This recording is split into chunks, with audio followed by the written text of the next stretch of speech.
having purpose and drive is the number one thing that's going to give you the self-confidence that you need to be able to move forward from that hard time. Please help me welcome the man who went from being a mobile car detailer in high school to now the co-founder of a thriving business and having an explosive social media platform, my friend, Mr. Chris Griffin. Heroes use pain, villains are used by it. You need to be able to use that pain as fuel to push yourself forward, as opposed to use that pain to bring you down and drown yourself in it. And so, what are some of the things that helped you navigate the lonely period? The lonely chapter is so real. I wonder who hurt him. It's getting a bit vulnerable, but... Alrighty guys, today's guest is a 21-year-old entrepreneur from Sydney who co-founded Upshelf, a business that works with retail brands to help them level up their messaging and stand out better.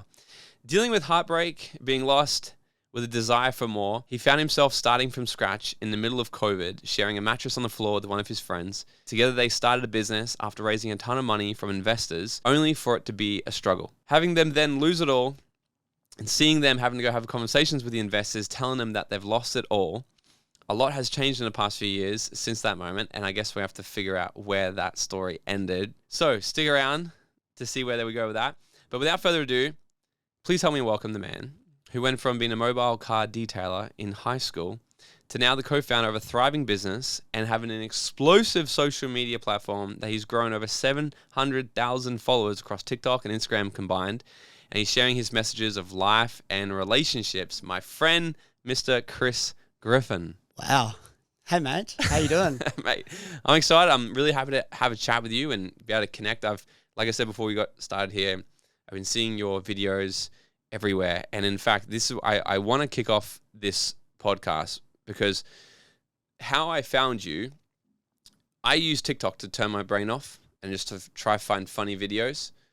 And then I see some of your stuff and sometimes I'm like, oh, that hit me on an emotional spot. I'm just trying to laugh and stuff right now. And the thing that I want to kind of start with is the reason how I found you and why I wanted to bring you on here, because when I was watching a lot of your videos, I saw they had very similar feels. They were deep, they were emotional, some kind of depressing, and that they would hit people emotionally. And I asked myself the question, I wonder who hurt him to the degree where he wanted to create content to help people that were also like him at some point. Am I right by thinking that? Did it start somewhere where you went down a path of bad heartbreak or struggles where you're like, fuck, I want to share messages that could have helped me? I think it all starts to when I was in school, and the main heartbreak didn't happen in school. It actually happened more recently. But I think the desire to help people started when I was in my final years of school in grade 11 and 12. And it was the hardest time of my life because I pivoted all of my motivation from being that cool kid at school into business overnight. And everyone at school went to a state school. It wasn't very supported. Everyone was paying me out. Went from having all these friends to losing all my friends. And it was a really lonely period for me. And when I got on the other side of that and went from losing my friends, no one would answer my calls, no one would hang out with me. I got to the other side, and that business, which you mentioned in brief in the intro, that we raised some money for when I was just turned 18, I started getting all these messages coming in from these people that ghosted me. And they were starting to thank me and or congratulate me for all the stuff I've done. And it's a typical story, right? But the thing which is crazy about it is I get a few years past, the most challenging years of my life to date. And now when I needed you, you weren't there, but now you're all coming. And I'm like, there's going to be so many people out there that are in that grade 11, grade 12 shoes that gets all the friends lost, that tries to give business a crack, that's in the same shoes I was in, but just couldn't get over that little hurdle of being lonely and losing all your friends. So they quit it and they go back to the same roots and the same people. And then they get 3 years down the line and they're still in the same place and they regret that they didn't take the leap. So the desire to help people started with that, not heartbreak. And what I learned was all of these processes that I did during that time to get me on the other side of the desired outcome that everyone wants, it's universal for people that are going through other adversities in their life. Then I had the heartbreak early this year, and I was extremely impressed at how well I dealt with it, because it was one of those loves that I wasn't looking for it. It came into my life. One of those ones where I had so many walls up and I was denying anyone in, and this person walks into my life and I didn't believe people like this even existed. And so then it's not like she pulled those walls down. I basically dropped them because I wanted her in my life. And then what happened was we ended it, and it was everything. There was no animosity or negativity in the breakup. It was peaceful, but I was hurt. But what I realized was the way I dealt with it and the way I overcame it in such a short period of time, I went on a massive deep dive on how I did that. And it was a lot of the other principles that I actually learnt throughout the last 4 years to overcome other hard times. And then it basically related back to it. And I just knew I had to do the same things. So to answer your question, I know it's a long-winded answer, but you're asking, did I get really heartbroken, which pushed me to post that style of content? The answer is yes. The style of content changes. What a lot of people don't see is I posted 100 videos and gained 200 followers, and no one saw that. And that content was not relationship-related content. It was business-related content. And then I went through the heartbreak, started learning, deep diving in about the subconscious mind and how different things that I can do affects the way people view me. And I started learning all of these things about relationships. So I thought I'd start posting a couple of my lessons. And then one of those lessons blew up. It wasn't a quote. It blew up. And then, and then I stuck with it and ran with it for the last few months. How long have you been growing on TikTok now? The first video, so one of my mentors, Lewis Mocker. Do you know Lewis Mocker? Yeah. So he set a challenge for me, and he said, I want you to post every single day of June, once a day. And the catch is I want you to review every video and make sure the next one's better. And I said, scrap that. I just quit my job, full-time job that was paying me extremely well, and it was super easy, an amazing company. And I thought, scrap that, I'm doing 2. And I started posting 2 videos a day, and every day they were getting like 200 views. I was just trialing different things. That was June 1st. And then on June 8th, on day 8. That this year? This year. God damn. June 8th, day 8, one got 500,000 views. 500,000 followers, over 500,000 followers now on TikTok you have in the space of a few months. Yeah. Yeah. Wild. Yeah. Okay, I want to go back to a few things here. Really, really, really cool. So you're on your entrepreneurship journey, and you're going down, which is funny because I've talked about this for a while, but not really in the context of what I heard Alex Hormozy talk about it a little while ago. And he's like, there is a chapter called the lonely chapter in every single journey of going from, I guess, normal to this extraordinary life. And I went through the exact same thing when I first started my first business at 21. Everyone who I was around at the time were just partying and drinking and taking drugs and fighting people, and that was the whole world. So when I started to say, I don't want that, I want this, it was the same thing. It's like this bridge of I'm on my own. What I figured out at a very early point was these people, it was not a transactional relationship, but it was a value-based relationship, which I think most relationships are. So you've got to navigate what is important for you in your life and our values, and get around environments of people that are like that. And this is why I run the programs I do, have the events and everything I do, because I know how hard that can be for someone who feels like they're a square peg in a round hole, and they're like, there's no one like me. But when you can get into that environment of people that have the same values as you, that want to grow, that want to succeed, that want to do business, then that's the area we need. But I know that navigating that first space of being a nobody, because often the hard thing with those circles is you've got to create something, because people who are winning, they want to hang around winners. So there is a chapter of that. It is lonely and it is hard, especially when it's in entrepreneurship. So you said you started to share some of the things that helped you. What are some of the things that helped you navigate the lonely period? Because I think anyone listening to this can relate, even if they're going through the same journey as you, leaving a herd to go to another herd to build a business, or maybe even navigating through a loss, a breakup, grieving something. What are some things that have helped you? I love this. I honestly love this, because the message from Hormozy about the lonely chapter is so real, hugely real. And I think it's one of the hardest times in my opinion, in the entrepreneurial journey, at least what I've come across so far, because it's not loneliness in the sense that you're not getting enough attention or there's not enough people around you. It's loneliness in the sense that you don't feel like anyone understands you. You don't feel like you have anyone that can relate to you. And that's the loneliness that is, it's getting a bit vulnerable, but that's the loneliness that has been the biggest challenge for me this year period. Because you don't feel like you have someone that you can call that will honestly just be able to sit there and say, look, I get it. I know the feeling. And like, that loneliness is hard. So when Hormozy said that, and it actually was reminded to me in a podcast I was listening to today with Chris Williamson and Stephen, and I'm like, yes, that time. I'm glad to hear that I'm not alone.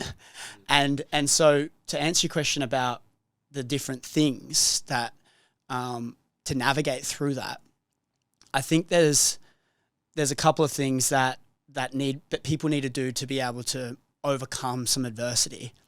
And I think a big factor to that is turning, if it's something to do with an ex or a relationship, a lot of the time things can end with a lot of animosity or negativity, and being able to, the first thing, acknowledge everything that's happened in your past, whether it is a relationship, a business, whatever it may be, and be able to acknowledge and appreciate all of those things, so then you can flip that into appreciation and gratitude. And so then once you can do that, you can then move forward freely.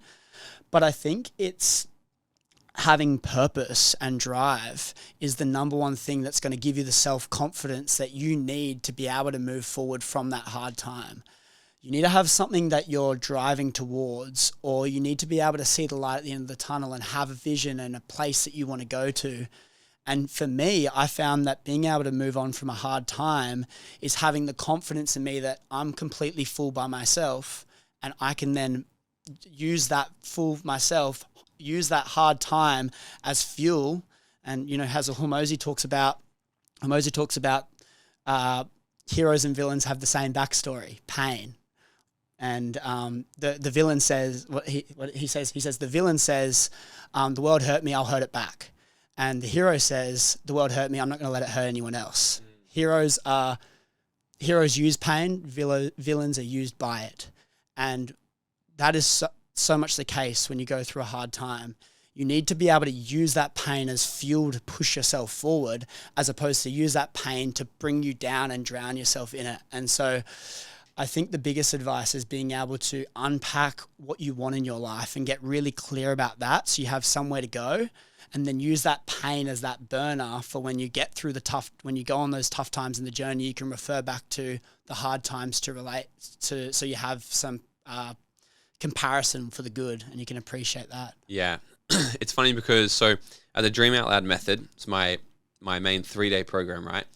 The first thing we talk about is creating a vision, because I really think, well, I believe and I know the reason that you set it, purpose and mission, when people aren't clear on actually where they're going, it can become even lonelier. But I think if we're extremely clear on where we're going, and we know our reasons why we need to get there, we're okay. We can deal with the loneliness, because we know that if we don't change if we don't do something about changing the current situation, then down the line it's going to be more painful than what it currently is.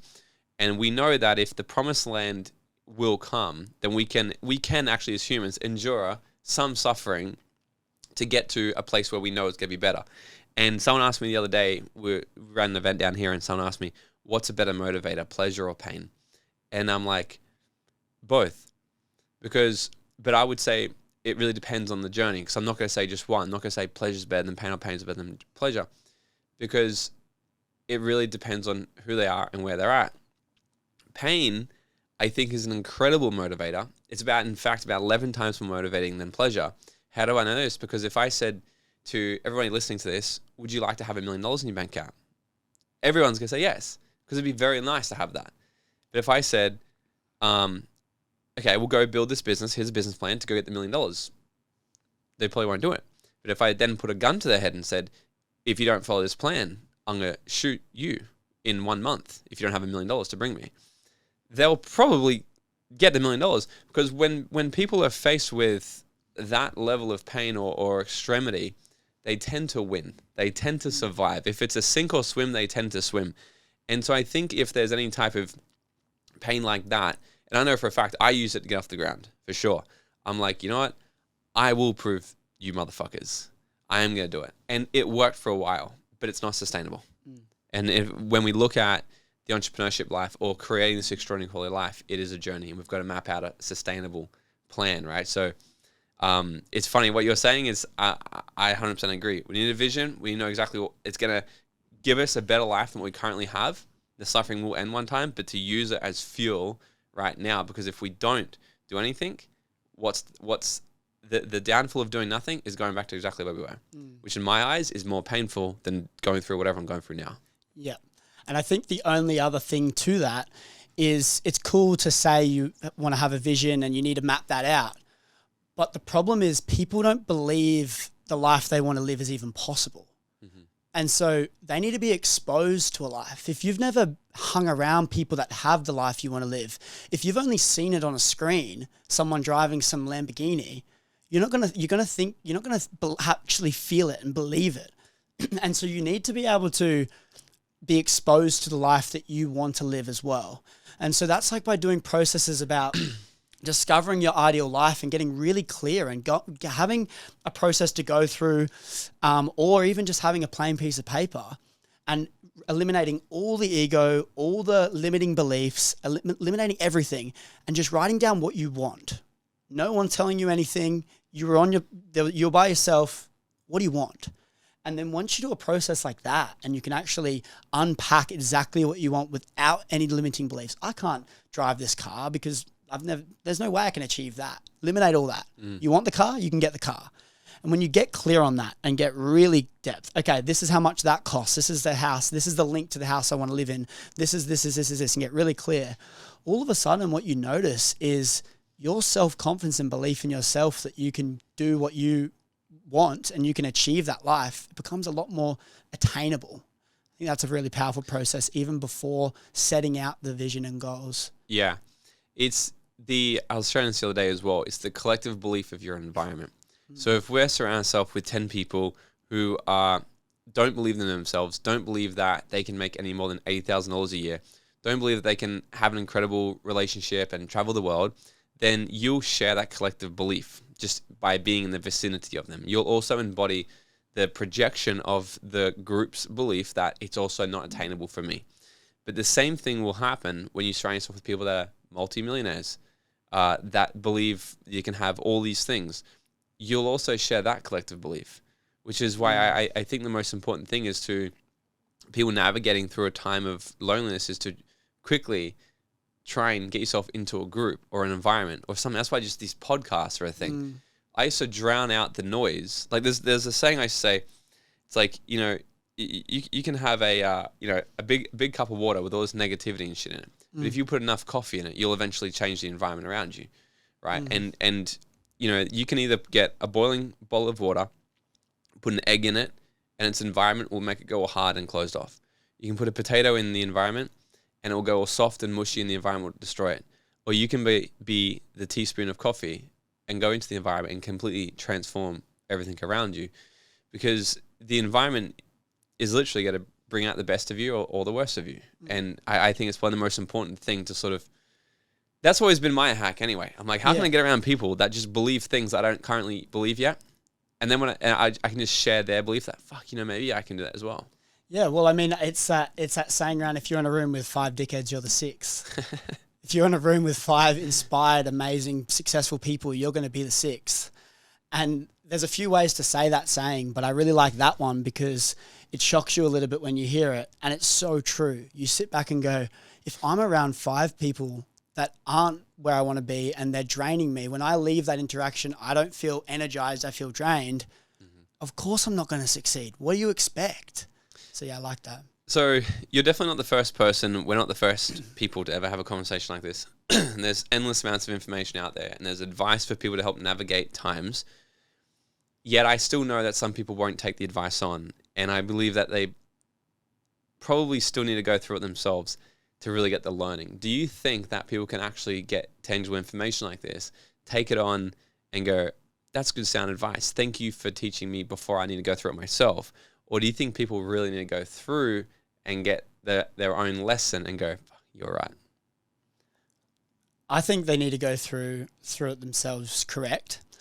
I think the problem is their way of going through it themselves is wrong. I think they need someone to guide them to so they can ask themselves the right questions a lot of the time, because they might be trying, I want to figure it out myself, I want to do this all myself.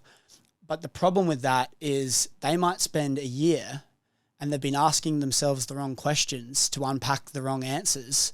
And so then they get a year down the line and they're not any better. And so I think if you've had someone that's overcome what you're trying to overcome, and they can just give you their 2 cents, this is what I did and it worked. I'm not saying it's going to work for you, because you need to figure it out yourself. But if you try what you're doing for a month and you get nowhere, maybe you just give that advice a little bit of a go, because I found it's worked and it's amazing for me. And this is why I'm so passionate about helping someone, because it worked for me. And so I think they need to figure it out themselves, yes, but I think there's being closed off to other people's opinions that have already overcome the thing you're trying to go through would be silly of you, I think. So psychologists actually did a study on this, and I'm curious. So as I was thinking, I was like, what I kind of want to talk with you about. I'm just curious to hear from, it sounds so stupid, but from a younger person, because it feels like I was 21 not long ago.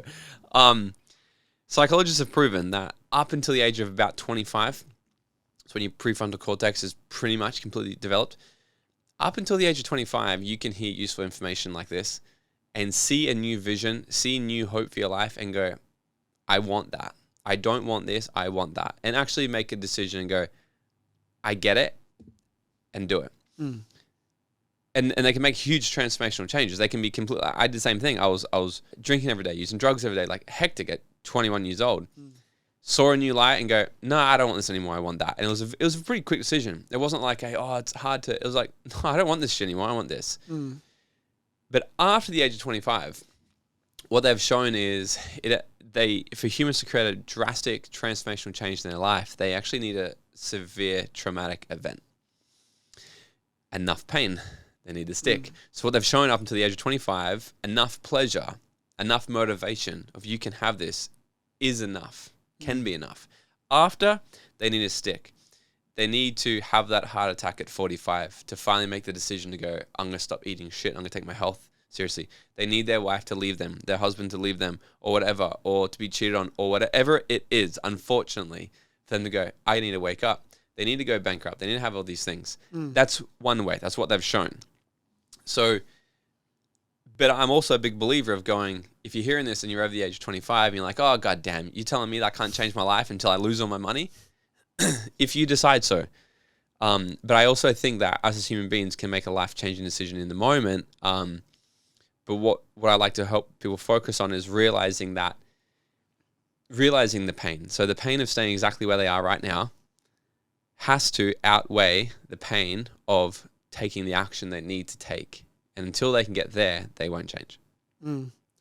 Have you heard of Stephen Bartlett's discipline equation?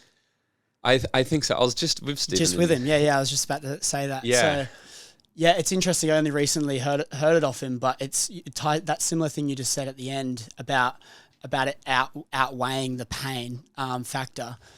He basically makes you ask yourself a series of 3 questions, and hopefully I can get this right. But the first question is, how much does the thing mean to you, and rank it from 1 to 10. So the thing you are doing, how much does it mean to you? The second thing is, how much do you enjoy the psychological pursuit of that thing, and rank that from 1 to 10. And so you're writing down a number and you're ranking it. And then the third thing is, how much friction from 1 to 10 does the task have for you to actually do it? So what are all the obstacles, the challenges, the hard things you have to do? So for a podcast, for example, it might be all the research on the guest and all the work behind the scenes that you don't really maybe want to do. Like, how much friction does it have? And then the equation, basically, you add the first 2 up, and then you subtract all of the negative, and you subtract the number. Now, if that equation equals a positive number, you'll do the task. You'll be disciplined. If it's a negative number, you won't be disciplined, you won't stick to it. And so it's an interesting equation, because if you enjoy it enough and you care about it enough, that's going to be higher than the amount of pain you have to go through to do it, which means you're going to be disciplined to stick it out, which is it's a really interesting. Is the juice worth the squeeze? Yeah. Effectively, yeah. Yeah. I do. I remember him talking about that. It does make a lot of sense. I think just one more thing on that as well. You spoke about age. I just want to tie it back to that question and throw my 2 cents on it. You spoke about age and the actual psychology. The people have tested it to the age of 25. Now, I'm not educated in that space, but what I do believe is that that's not the whole puzzle. That's one little aspect of it. And I think in terms of creating maturity, I don't believe maturity is tied to age. I think maturity is tied to bearing responsibility. And if you bear responsibility, you gain experience. Through gaining experience, you gain competency. And through gaining competency, you gain maturity in whatever you're doing. And I genuinely believe that age is a limiting factor for a bunch of people. But like, as I've just explained in that scenario I've just explained, if you bear a lot of responsibility, if you're living at home till you're 30 and your mum's still making you dinner every single night, you're not bearing much responsibility in there. If you're not paying rent, if you're not trialing businesses, if you're not training, if you're not doing all of these things, you're not going to become competent in that aspect of your life, which means you're not going to be mature. You're not going to be able to relate. So then someone older than you will will label you immature. And so when you're talking about like overcoming things, and do you need to go through a really hard time to do it? I think going through a hard time really does help it. It does accelerate it. But I think if you've built up foundations, you're mature in a lot of areas of your life. If you're very self-aware, so you can unpack your thoughts really well, which comes with bearing responsibility in terms of doing things like discipline and being disciplined and going through hard times, little ones, and callousing your mind a bit, being self-aware. I genuinely believe it makes that process easier regardless of your age. I love that. Dude, walk us through quickly. So you left, COVID hit, you got in your car, you moved down to Sydney, you and your friend sharing a mattress together, nothing to your names, and you have a business idea. Quickly, is that business the one you've got now? No. Okay. So you had a business idea, you went and raised money. How much money did you guys raise? 80 grand. Wow. What was the business? What's up, Dream Nation? Have you ever wondered how far ahead your life would have already been if you had got access to this type of content at a younger age? Look, this is why I need your help. I'm trying to build the #1 personal development platform out there to teach you guys the tips, tricks, and attitude of what it takes to live your dream life, and to bring the type of education that we all wish we had in school. This show only grows by word of mouth and new subscribers, so it would mean the world to me if you could smash that subscribe button right now, leave us a 5-star written review, or drop a comment below and share this episode with a friend. I would be forever grateful. All right, now let's get back into this episode. So it was, let me backtrack just 1 second. Okay. So we were talking about car detailing at high school. Now I was basically just handing in magnets in letterboxes around the affluent areas. And then when I'd get a car in the affluent area on the street, I'd have like a little A sign that I'd put out the front. So when everyone else walked past and they saw a young guy cleaning cars, I'd get the one on the street. So the biggest time crunch, the biggest cost for me was the travel between the cars. So if I could line up as many in the street, I'd make more money and be able to do more cars. And so anyway, I got into sales. I had a girlfriend and I just moved out of home straight after school. And COVID hit and everything landed on its ass. My girlfriend broke up with me. Football, I was playing AFL at a high level in the Suns Academy here in the Gold Coast, got postponed, and I got made redundant from my sales job I was doing. And I was like, what am I going to do? And on that Friday night, it was Thursday night, Sam had called me, my best mate, my business partner today. He said, why don't you just move to Sydney? And he'd already moved 6 months before. And he was like, you got to let me know tomorrow because I got to let the landlord know if I'm renewing the lease. It's a little studio apartment underneath a garage. And I basically packed up everything, made a decision, and left on that Monday. The borders closed on Tuesday or whatever day it was the day before. And I thought, I don't know what I'm going to do, but maybe I'll just bring a bucket, a vacuum, a sponge in the back of my car just in case I need to clean some cars. I get caught in Sydney, I need to clean some cars. And I did the same thing when I got down there because I was struggling. I couldn't get Centrelink because I didn't have a fair reason to move out of home and all this stuff. And so I did a couple of mailbox drops, and then we thought, let's put this thing. I put a controversial quote in the little write-up. What was it? And so basically, COVID was hit. There was all this government handout everywhere. And then I was writing a write-up about my story. I'm 17 years old, 18 years old. I just want to clean some cars. I used to run a business. And I said this thing. I said, in a nutshell, I'm in the vast minority of millennials, not even a millennial, Gen Z, but I'm in the vast minority of millennials that are willing to, in fact, work for their livelihood as opposed to simply taking government support. And I wrote that and I put it in this thing. And then anyway, I decided to post it on the Facebook group chat in Northern Beaches so it has 120,000 followers, likes on the page.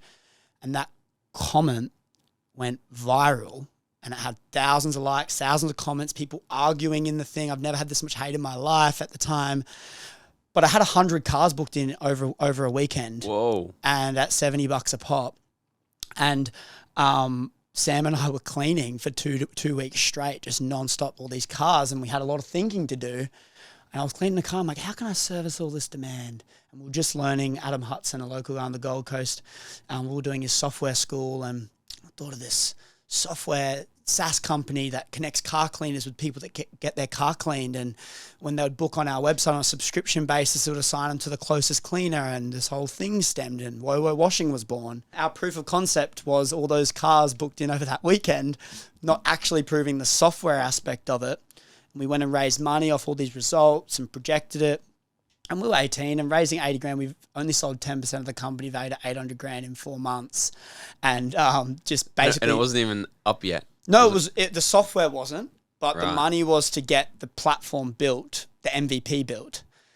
And so we did a pre-seed raise before proving the model. Silly, but we were young, and in reflection, like, they were just backing us. They believed in us and the idea, but it didn't work. And yeah, that conversation of Sam and I going, okay, like, this isn't going to work. Reading The Dip, the book, it basically tells you when's the right time to quit a business. We'd done everything, gone all in. We had no friends. Like, it was lockdown. We couldn't meet people. We didn't know anyone. And it was just lonely walks around this golf course nearby, and basically had to hang up the boots. And that was the first proper hard conversation I've ever had. Okay, and then obviously you've birthed your new company now, which is doing pretty good. Just recently launched. So yeah, cool. So yeah, there's a few things in between that. I got back into sales, and I was selling some software, and then I was working for a local brand, Hard Fizz, dealing with all their sales, local brand here, dealing with all their sales in New South Wales, and really learning the liquor industry. And so the vertical that Upshelf just launched in for the proof of concept is just liquor. So we're only working with liquor brands to start off. And yeah, I guess with that is we've funded it ourselves. So we've bootstrapped the whole MVP lesson from the last one, proved the model before we go and onboard all this stress and money and stuff. And so we're going through a proof of concept right now. Got a couple of clients on board, and it's all rolling out literally on Monday next week. Just servicing New South Wales to start. Proof of concept, trying to get some critical mass, some brands on board. And then if we get to the goal we want to get to at the end of the year, we'll then probably do a raise and get the next V2 built, and then do a bit of a mass model where we're launching into multiple verticals as well. Loving it. Okay, so I've pulled a few of your quotes, and I want to go into a few of these. So one of the things you've said, which, by the way, do you make these up, or you just find them somewhere? Some made up, some are just off the internet. Yeah. Love it. I like to put my own twist on some of them as well. So there might be a known quote that I just adjust. So one thing you've said are the 3 types of love in your life. The first one is, so you've got the first one, which is sort of just like the fluffy stuff. The second one, which is going to hurt you, and you're going to grow from it. And then the third one, which is the one where you're not looking for. How true has this been for your life? And do you still think that quote is 100% true? The number people are getting a bit caught up on, like, 1, 2, and 3. I think you can have little flings in between and stuff, but the ones where you truly know, like that first proper relationship typically happens at a young age, and you end it probably over something silly is what I was explaining. And the big part about that relationship is you look back at that love after you've had other ones and you go, that's not actually love, but it was love. It was love for what you knew love to be at the time. And so it was love, just in a different period of your life. You've now sharpened the sword a little bit. You've known a bit more about what you want, what you don't want. And then you get into the next one. And because your walls are built up a little bit more from the past one, a lot of the time you might say, nah, that first one's rocked me a bit. I need to go on my own a little bit. And then you find someone else. And this one, you've learnt from the last one, you go, oh my God, like this one's great. So then you go all in on this. And this one typically might be a bit longer, a deeper connection. And then this one, typically, everyone's different, right? But what I've found, and whenever I speak to people about this concept, is so many people relate to it because they get in this one and it hurts them and they really are rocked. This one's like the most painful. And I think the people that I might be attracting a lot is this people that have gone through this, because it's hurt them a lot. They've gone through some really tough times. Maybe the partner was not very nice and there was some negative things around that. And then they just don't believe they can get into anything again. And they're like, stuff love. And that third one, yeah. Sometimes you need to make a decision that breaks your heart but gives you peace. What's the decision that you've made like this? Hormozy talks about it, how there's greatness on the other side of a hard conversation. And in terms of the decisions I've made, I think I kind of got like goosebumps when you said that, because there's little periods in my life where I've had to make decisions that, like, someone my age, you sit back and reflect and go, what was I thinking? And it's funny when you say, when that quote for me doesn't hit as much in terms of relationships. I haven't actually been vulnerable and open enough in a lot of relationships, and that said, I've had a few, but the main ones are the ones that, the business related ones and the life related ones, where I've got to leave like football and like leave my girlfriend that first relationship who I really thought was the one. And those decisions that are like they're extremely hard in the moment. But then when you make it out the other side, you go, thank God I did that. And you can take a deep breath. And so, yeah, it's hard to pinpoint one, but there's videos in a vault that I'm keen to open up when I make it to where I'm really happy with, and release those. Potentially, we'll just have to see. I haven't looked at them since I filmed them, but they're really vulnerable videos because they're showing the journey, and they're making me. They're gonna make the highs so much greater, and that's why I'm so grateful for those times. But yeah, you definitely go through some challenging parts. So when I saw this one, I was like, this one makes so much sense for my last relationship. Because, so I was in a relationship, and I think I've shared a few times on this podcast, maybe like we can unpack it, because I'm like, this is what I want to talk about next, I think is just important. So I was in a relationship, I dated my best friend, we were best friends for years, and then we're like, hey, we're really best friends, let's date. And then we dated for like 3 years, and I remember going into that relationship thinking, Morgan, if you go into this, you better be absolutely fucking certain, because you were such good friends before. And then it was a decision I made. I was like, well, let's do it. Let's commit to this thing. 3-year relationship. And then it got to the point where I knew the decision was to end it. Like, I just had this intuitively knowing, but it was this huge, my heart was like, no. But intuitively, I knew the vision for us next went like this. I went this way, she went that way. I just knew that was the next chapter in our life.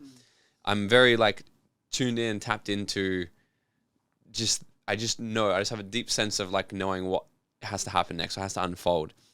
And so I made a decision to break up with her, which was extremely left field for her. And it was the hardest decision still of my entire life to do that. The most hurtful decision, it was horrible. And I also knew, and it was so hard, I had to write down on a piece of paper how I was going to do it, and I read it out to her. And then I knew once I finished it, I was like, that's the hard. Once it's finished, I've done the hard. Now the journey to peace begins, however long that may take. And what the reason came down to was because it was 3 years in a relationship with her, and I was still 90% committed. And I was like, for some reason, I haven't figured this shit out yet. So I'm not going to keep dragging this poor girl along who wants to get married and wants to have all these things if I haven't figured out my shit yet. So I'm going to do what's right, not what's easy, and end it. And then I saw another one of your quotes. And it said, it's hard to turn a page when you know your favorite character is not going to be in the next chapter. Ouch. And I was like, fuck. And, you know, and it's actually really true. And it's funny because, well, it's not funny. I remember when I broke up with her, and the hardest thing was we did it on FaceTime because she was in America. And I was like, I don't want to drag it a couple more months till I see her again in Bali. I've got to do it now. And then COVID happened. I haven't seen her since. Right? And so it was the hardest thing ever. And I remember going through the most painful moments of my life. And I was doing a tour at the time, speaking on stages, telling people how to hype up their life and create success. And I was bedridden. And I remember going for a walk and sitting on the bench. And I'm just like, I need fucking help somehow. I don't know what to do. And I get on YouTube and I'm like, breakup advice. And all I could find was Jay Shetty's videos taking the fucking girl's side the whole time. He's like, don't worry that he left you. You're going to be good. I'm like, fuck, Jay. You motherfucker, right? And I was like, and I kind of just want to open this conversation up because I don't know where it's going to go. But when I was reading these quotes, I was like, that was the first time I was able to sort of relate back to the pain I had during that time. Because I've obviously gone through it, and that was the depths of so much pain for months. For the first time ever in my life, I actually understood the quote, I'm emotionally unavailable. I'm like, I just don't have the emotion to go on a date with anybody. And it took a long time. So I sort of just want to open it up and for someone who may be going through that, like the best piece of advice for them. And I want to know what you think. Because I was like, if somebody could just tell me something in that moment, I don't think there is anything someone could have told me or did for me that could have helped other than just hold space. Because I've come out the other end and know that the number one thing we actually need to build to handle the toughest situations is self-trust and have a best relationship with ourselves. That's what I've learned through it. So that pain taught me how to actually love myself fully. What do you think somebody needs? Is there something that for someone going through this right now and they're like, I've just had the hardest breakup of my life. Life feels completely empty and meaningless. What do you think that person needs to hear? The most recent breakup, it kind of ended over FaceTime as well. And because she was in Bali and I was supposed to be going to Bali for the last week of her trip there. She was there for like 6 weeks. And anyway, it was rocky. It was kind of rocky when I was dropping her to the airport before she left as well. But then anyway, I changed my flight because I still had some other friends in Bali. I was like, okay, well, maybe I'll just give her some space, but I'll go to Bali still and hang out with my other friends. I can't do that because all I want to do is hang out with her. So I decided last minute, the day before I left, to change my flight to Thailand and go on a solo sabbatical for 8 days by myself. And let me tell you, the plane ride, if you've ever been to Thailand from Sydney, you fly over Bali and there's the map in front of me and I'm flying over Bali to Thailand. So I've got 3 hours on this plane. It's 3 more hours. And I just wanted to land that plane. And I remember journaling in that moment. And that was a really vulnerable journaling session because I just wanted to land the plane and go see her in Bali. And I had to watch it fly over. But tying back to your question, I think a really powerful question I ask myself is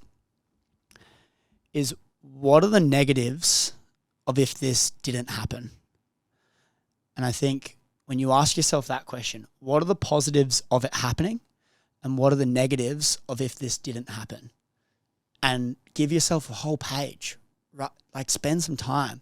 You'll find those 2 questions alone can give you so much clarity. And it's unpacking the question. It's where you lead it from there, and it's using your mind. And I found that process for any fear, to be honest, for any hard time or any bad thing that's happened, when I write down the benefits of it happening, because there's always benefits to everything. There's negatives to everything. So if you can write down the benefits of it happening and then the negatives of if it didn't happen. The breakup, for example, right? The breakup. Yeah. So if it didn't happen and you'll be still together with her, what are the negatives? And list them down, as many as you can. Write them down, and write them down. future negatives, I think, is a... That would be classed as negatives. And so, but if she was really controlling in a relationship, as an example, and you ended it was one of the main reasons, a negative of not it breaking is that you would be trying to do your mission, be busy, do something that's making you inspired, speak in front of a bunch of people, and you're going to get a message saying, don't go out tonight because I'm not with you or something. And it's an insecurity or something that she might have. And so a negative would be, I'm going to keep getting all those things when I'm just trying to do something that's like, I love her and I'm loyal to her, but she doesn't trust me for nothing I've ever done. I would have keep getting those things. And so like, that's one negative. Just keep banking them. And then you get to it. And depending on how deep you can go, it's honestly endless. If you really dig deep, you can find so many negatives. So then you can sit back and go, oh my God, take a deep, big breath and go, this really sucks. And I'm not going to just pretend like it doesn't hurt me. I'm going to sit in it and feel my emotion and honestly feel it, have some alone time. But I'm going to use this time as a tool for reflection to help me slingshot forward and unpack, like learn from this as much as I can, because as soon as you blame it on them for anything, oh, she was this, he did this, he did that, you're closing your mind to what you can learn from this breakup. And not only the more you learn from the breakup, the more you'll take into the next one and have more clarity for the next one. But you're going to, the more you learn, the more confidence you're going to have in yourself, because you feel like you know more and you're more educated. And so you're going to have more confidence in what you're saying and what you're talking about, and just in yourself that everything's going to be okay. So yeah, that'd be my advice. I love that, because it's going to make people go a little bit logic on it. Because right now they're in their emotional brain, and it's good to process how they're feeling. And you know what? I'm almost convinced, because I was thinking about this. I'm like, what is the thing someone, and like I said before, I really don't think somebody could have said or did something to me that would have been like, oh, and stop it. So as much as those tools will help, and because I think I did things like that as well. I was like, I just got to make sense of this. And I know I made the right decision, but it doesn't stop the fact that it's the most painful thing I've ever done. Back to the quote, you know, it's hard to turn the page, hard to move on in life knowing that your favorite person is not going to be in the next chapter. It's extremely difficult. And I think the unpopular truth to this is, going through a journey like this, we almost need to have this moments of suffering to develop the better relationship. It's like going to the gym. You have to put your muscles under tremendous pressure if you want them to grow. As shit as going to the gym is sometimes, and as shit as lifting the heavy weights and tearing the muscles, and then going through the few days of pain, it comes back stronger. And I don't think there's anything, you know, if someone watching this is going through that, apart from just knowing that it's going to get better, but also these are the things that just strengthen us. Because if I look back on that now, as hard as it was, and the difficulty with it all, I developed the best relationship with myself through that pain. I agree. My mentor said to me, so I can tell you 3 things. Number 1, don't say a negative thing about her. Because a lot of people want to side our relationship. We had a big Instagram presence, and a lot of people were trying to take sides. Oh, but she's this, he's that. And we were both like, don't you talk about her like that? Don't you talk about him like that? So we both agree. We're not going to say because there was no bad blood. So don't say negative things. Second thing is, don't go back to them. You've already made the painful decision. Turn the chapter and move and keep going. You just have to keep going to the next chapter. And the third one is, don't sleep with anybody for 3 months. And I'm writing these down. I was like, wait, what did you say? The third one? I thought that's what you do. I thought I'm single now. I go fuck whoever I want. He's like, no. And through that time of not sleeping with anybody, I discovered the vices. I discovered the voids. I discovered the uncomfortable truths in myself of where I didn't want to sit still with myself, right? Where I wanted to get distracted. I wanted approval. I wanted external validation. I wanted a girl to flirt with me. I wanted a girl to go on a date with me, to cuddle with me, to do all these things. And through that, I had learned to be like, how can I give that to myself for this journey? So through that pain, it started a journey of myself, of having the best relationship with myself. And the result from that is every single other relationship in my life now is the cherry on top of what already is an extraordinary relationship. Yeah. I think like you hit the nail on the head there, but I think tying it back to like you saying, I think you have to go through that yourself. There's a couple of things that I just want to quickly touch on is I think you need to get in the mud and honestly feel it, because that's where you unpack. If you can get in the mud from a place of this has happened, it's really hurt me. It's not her fault. It's all my fault, but it's really hurt me. And be in the mud, you're going to find so much power from being in there. And when you spoke about like, you need the more you're talking about gym and how the more you go, the more it strengthens. When you look back on the relationship, treat the breakup as a cost for all the amazing times you've had as well. And being able to treat that, yeah, okay, it's a bit delayed. I wish the pain just happened after I did the curl, after I had the good time. But like, okay, this is a cost of me having those amazing times. I'm so grateful for that person. She has helped me so much. And this is true with my relationship is I can't say a single bad thing about her because of how much I've gained from her. She set a standard of woman I want in my life. She's taught me to slow down. I used to rush around everywhere. She taught me to just take a breath once in a while and appreciate the things around me. Those two lessons alone, before I start listing everyone out in my hand, those two alone are things that you can't put a price on. They're invaluable. And so I think being able to sit in it and be okay with being upset, but then appreciating everything that happened and then trying your best to turn everything into a positive is going to be a really amazing first step. I love it, dude. Chris, I feel like we could chat for a long time.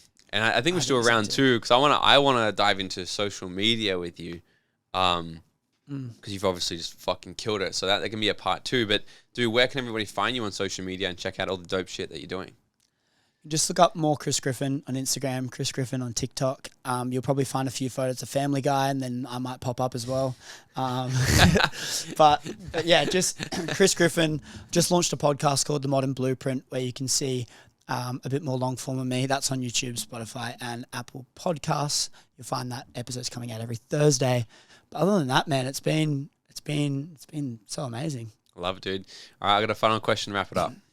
If you were to go back to your 18-year-old self, just only a few years ago, what's 30 seconds of advice you'd give him?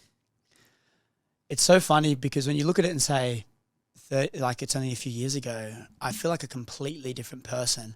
I think when you take ownership and bear a lot of responsibility at a young age, you literally grow so much at such an expedited rate. But that's an interesting question. I would say to him that your age and your naivety is your biggest asset.